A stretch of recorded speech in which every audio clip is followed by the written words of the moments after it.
I defended you immediately Thank you. For what? What w- did I do? with the Emmys. You Oh, know, oh, oh, yeah. first of all, I told Jimmy, don't go to the fucking Emmys. I told you. I've told you this privately. Well, I've you told you told this him on to the air. stop posting those things, stop all of Yep. it. You want to hear Go the whole ahead. story?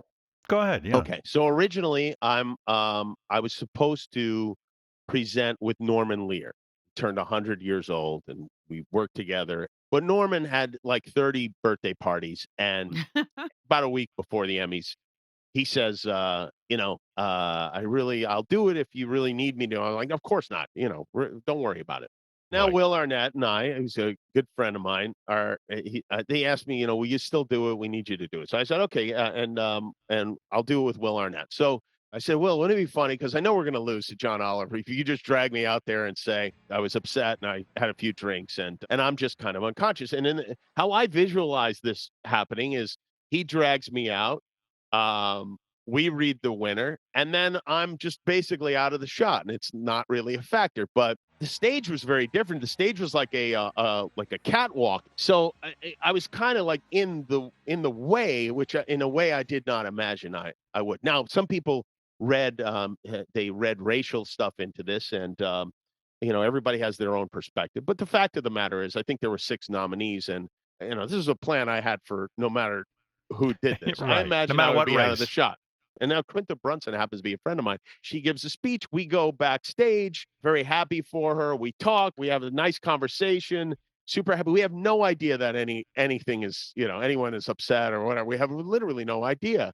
And then, like later at the party, we learn that people are saying, "Oh, you stole the moment." And I do understand that. Like, it did take away from especially afterwards, because then she had to answer questions about that instead of just Right. celebrating her Emmy. And then I knew I had her on the show in a couple of days, and I said, I saw her at the party and we were talking, and I said, well, we'll talk about this on the air on Wednesday, and it became a bigger deal in the days leading up to it. But the idea that there was any ill intent is Ridiculous. This is my point about the Emmys.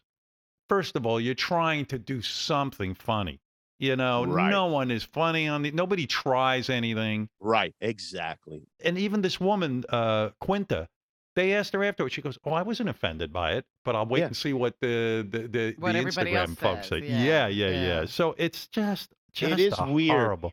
that there are people who feel that anyone other than Quinta was owed an apology for that. Right. It's puzzling to me. Because you work for a big corporation, ABC, do you get a call? Oh, we're going to manage this. We have to, No, or no? no, and also they just weirdly, coincidentally, when I saw the pilot, because I will see the ABC pilots before they come out for Right. Abbott Elementary, I called the head of ABC. I'm like, "This is a great show, and this is the kind of show you should be making." And they also thought it was great, and they intended to pick it up. But and then I reached out to Quinta, and this was months before the show premiered, and told her how I felt about it.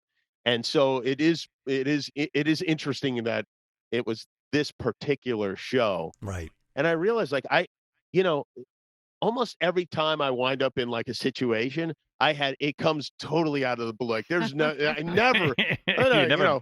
30 people knew about it. Maybe 50 people knew about this before, and nobody was like, maybe, whatever. It's like, no, it never occurred to anybody because people know that it was just a silly thing and not anything more than that. But everybody has their own experiences, I guess.